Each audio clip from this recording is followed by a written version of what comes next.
Welcome you friends. In 3 days I'm starting in my first triathlon. It's gonna be quarter Ironman. My FTP has been tested and this time we're gonna talk with Tom about the results. What happened to my FTP during last 5 months and how is it possible that sometimes FTP drops, so you already know it didn't increase so far, and your racing performance can be better.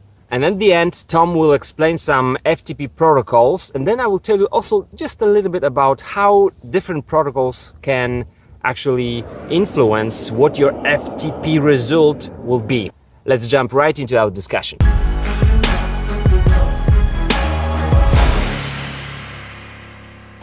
So Tom, you've seen the results of the test, because last time we were talking about FTP. And now I finally tested after not testing for 6 months. Your first impressions, tell me. Yeah, well, as we said, I think I saw the numbers and I thought you might be a little bit disappointed, just because of like the FTP we'd spoken about and maybe thought was accurate when we first started. But as we just talked about, I think having a number, whatever that number is, whether it's a little bit lower or a little bit higher than you expected, it's just good to know. And what we can do now that we have much more of an idea of the right FTP for you and where you're at right now, I think we can just then have a plan to go forward and take it from where you are now to where you want to be. And ultimately, it's just good to know whatever the number is. Yeah, and I was actually never as happy as I am right now after my FTP test, because it's again quite a discovery. So my 20 minutes power, should we take the normalized or the average? Because there was some 3 watts difference. Yeah, usually you take the normalized. Ideally, the normalized. I mean, I said to you, you paced it really well, because typically with something like this, you want to see the normalized power and the average power be roughly the same. Just means that it's an even effort and you've not gone, you've not had huge power spikes or anything like that. So, which is what we're looking for with a test like this. So yeah, I would, when they're that close, it doesn't really matter too much. But I'd always take the normalized if possible. Okay. That's more of a true reflection of what you actually did. So that was in the workout. 72. That's not the FTP, that's the 20 minutes power. That's the raw. And then we take 0.95 of it, right? So exactly, 95%, yeah. Which is about 257, right? 257, yeah, roughly. Yeah, so my FTP is 257, it's low. The last one I tested in January, just before my marathon, the ultra marathon, was 285, which puts me 38 watts lower.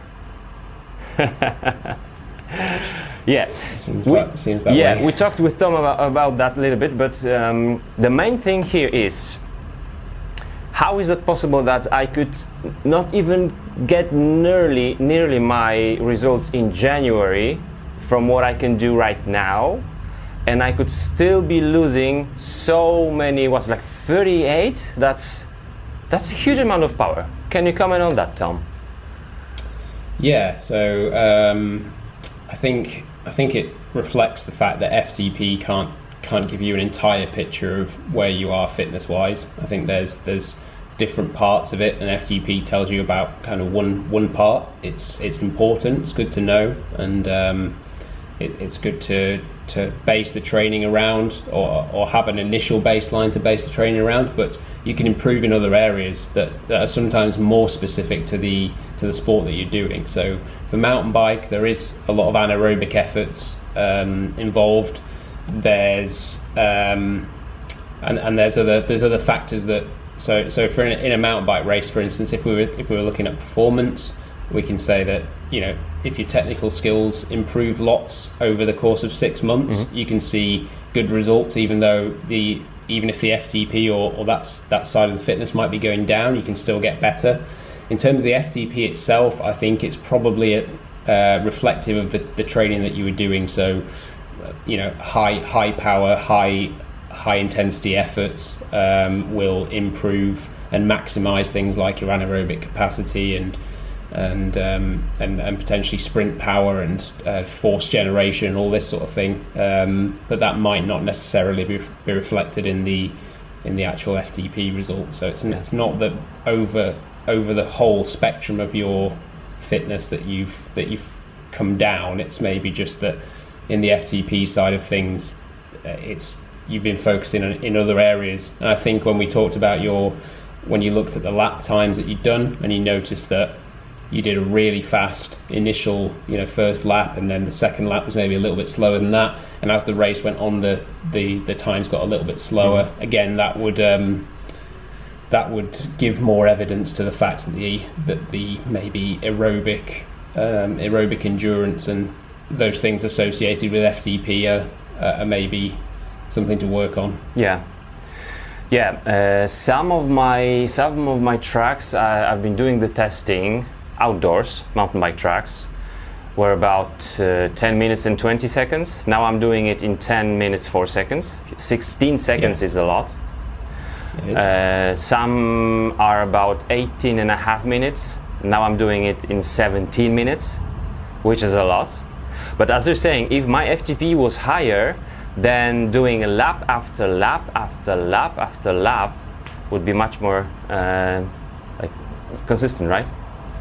Yeah, exactly. So typically it's thought of as like a bit of a pyramid. So you've kind of got your highest intensity stuff right at the top, and if you build from the bottom, that peak should just go higher and higher. So you should actually be able to produce more power when you go really hard, and also more importantly for mountain bike racing and longer duration stuff, be able to do that over and over again. Mm-hmm. Mm-hmm. So the repeatability improves, as well as how much you can actually, how much power you can actually produce. Yeah.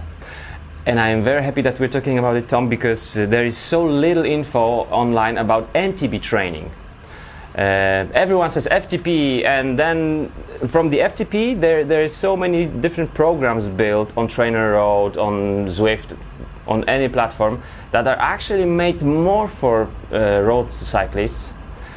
That's my main mistake this season. Maybe you will agree with me, or maybe you won't, is that I've built some nice base, like my FTP was okay in January, 285, and then forgot about it, building on top of that, but my foundation was going down.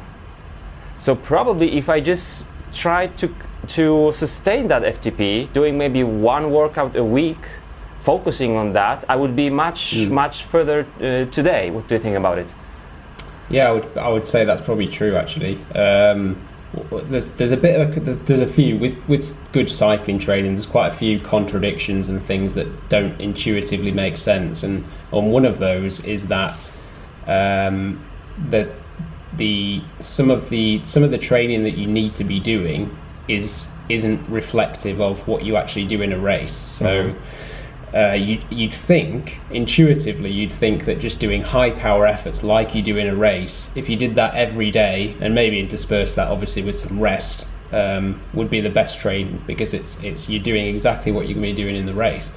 And unfortunately it's just not proven to be the case, and working on things that don't seem like they would improve your mountain bike, cross country or marathon fitness in this case, they do. They're important parts of the training. And if you look at what some of the very top performers, the World Cup guys and the elite racers do, you'll see that in the training. It's quite obvious that a lot of the time is spent at lower intensities. They do some high intensity work, but it's very focused, and it's probably much less than most people would expect.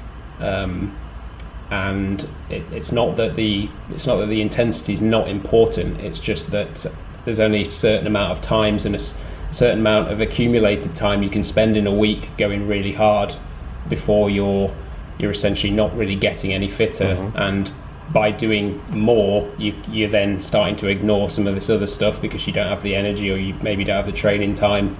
And as you said, the other parts get a bit neglected. Yeah, and MTB is just fun. working on FTP is not that fun. It is.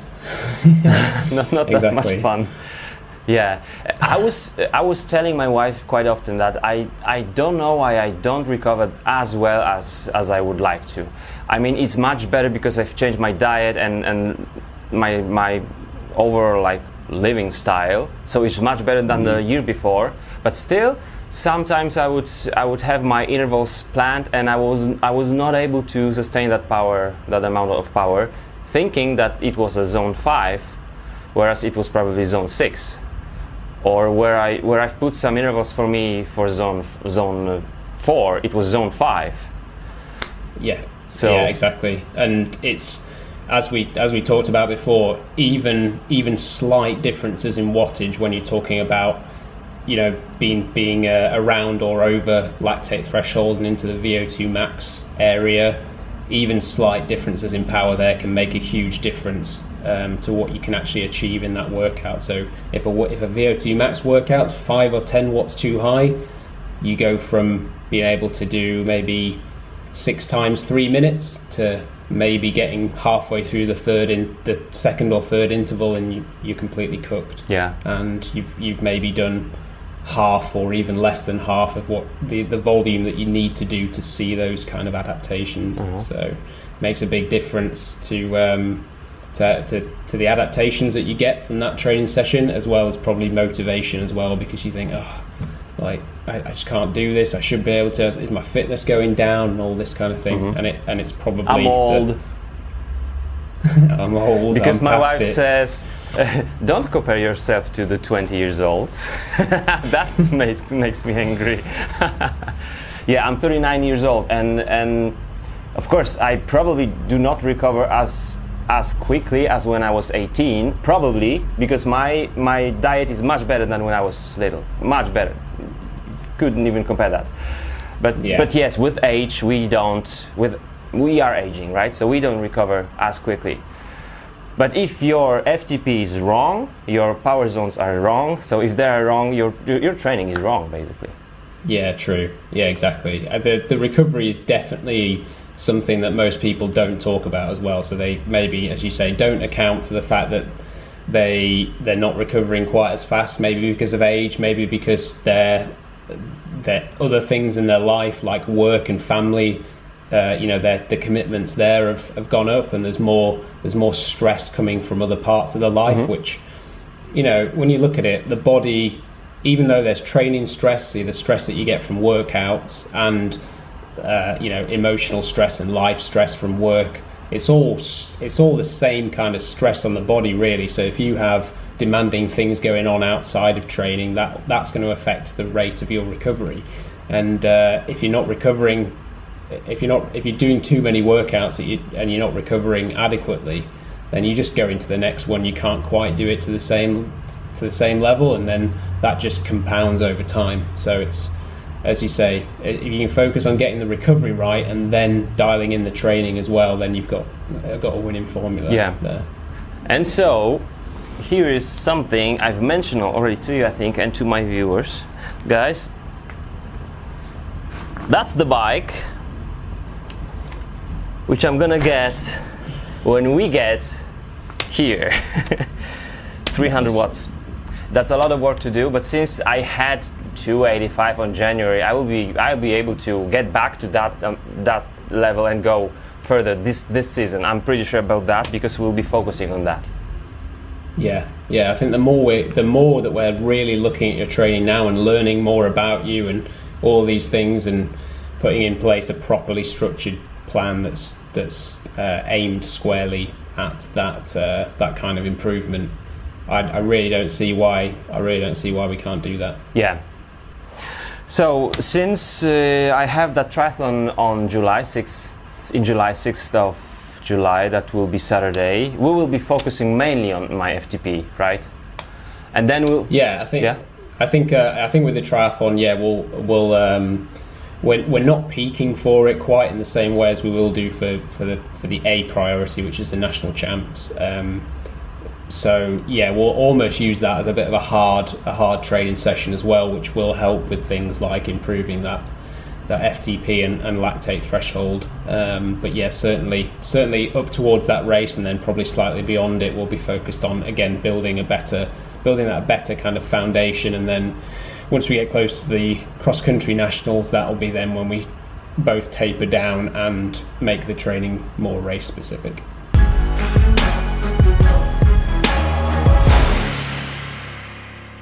Alright, so I'm just going to talk a little bit about some of the different FTP tests that you can do and the associated benefits and drawbacks of each approach. So we'll start off with the first one, which is probably the most common, and that is the standard 20-minute FTP test. Now, there are a few variations on this. You can either just do a warm-up, then perform the 20-minute interval, and then have the cool down, and that be the test complete. What you can also do is a 5-minute almost max effort interval before the 20 minutes, which is designed to blunt the anaerobic contribution if you know that you're an athlete that has a bigger anaerobic capacity and is more gifted anaerobically than aerobically. So your anaerobic contribution might skew the test a little bit, because there's still a significant anaerobic contribution to a 20-minute effort that wouldn't be present in a full 60-minute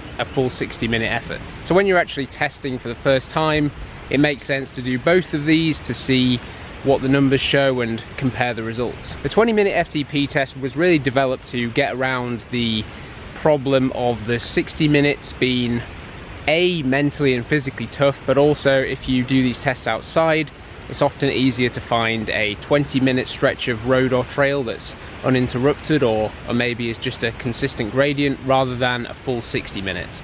So it's a bit more of a practical test. So the next one is the 2x8 minute test, which kind of goes along the same lines as the 20-minute test, trying to make it easier to perform regularly and not have to worry about having a full 60-minute effort that you need to do. This one does require a bit of pacing and not going too hard in the very first one, so that the next 8 minutes is way too low, or indeed not performing the first 8 minutes hard enough, and then having too much energy left over and doing the second 8-minute effort way too hard. From my experience, this test doesn't quite give the same levels of accuracy as the 20-minute test. With the 20-minute test, you need to divide the results by 0.95 to get 95%, which is generally an accepted calculation, but that can differ from individual to individual. And with the 8-minute test, that is 0.9, so roughly 90%, which has a little bit more margin for error and just sometimes doesn't give the most accurate results. But it's certainly something worth considering, and if you have more of an 8-minute climb that you can do locally rather than a 20-minute, that could be a good option. So other test procedures include ramp tests, such as trainer roads, FTP ramp test, which obviously you do on an indoor trainer, and these are probably the most repeatable tests. They are pretty short in duration, and you don't have to hurt that badly. You do go to failure, but you only really feel the pain in the last few minutes. So they are very repeatable from that perspective. Again, there are some reports of mixed results with the accuracy of this kind of test. So some people say it hits right on the mark, some maybe find that it's a bit different to their 20-minute tests, or maybe more accurate tests that they've had done in the lab. But again, it just adds more data to work with, and they're good to do just to see how you get on with them. And obviously, because of the repeatability, you can do them fairly often without it taxing you mentally too badly. Then there are some other tests as well, like the CP3, or perhaps doing your power profile, which can tell you a bit more about what kind of cyclist you are and where you're maybe more naturally gifted. So takeaway is to try a few different tests and get a broad range of results from each one. Then you'll typically find that some work better than others for your specific scenario, and then you can repeat them down the line to accurately set your training zones, as well as measure progress in that area of your fitness. Again, it's worth mentioning though that the FTP test only shows you a snapshot or a singular part of your fitness. It can't tell you how overall you've improved, and you might still be fitter than you were 6 months ago, but the FTP numbers might not be moving too much, or might have even gone down, but race performances might still be up there. So it's very useful, sets training zones and does lay a benchmark down, but it's worth considering that it can't fully tell you the whole story.